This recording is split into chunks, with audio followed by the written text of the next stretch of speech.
seguro de que estes objetivos lo van a facer, non?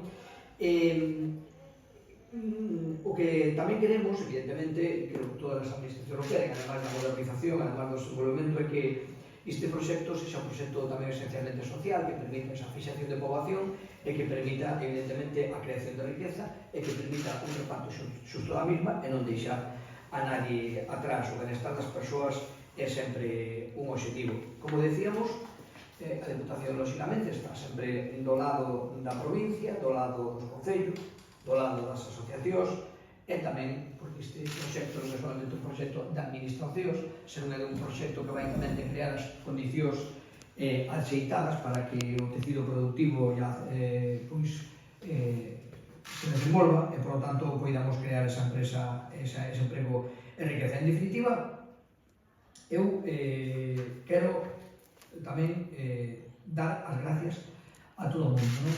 A todo o mundo, eu creo que aquí todos tivemos culpa, en algún sentido, deste éxito, non?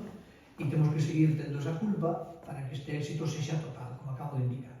Tivemos culpa deste éxito porque unha administración que foi a administración local do Barco, neste caso, que neste territorio, foi quen de diseñar ese primeiro embrión de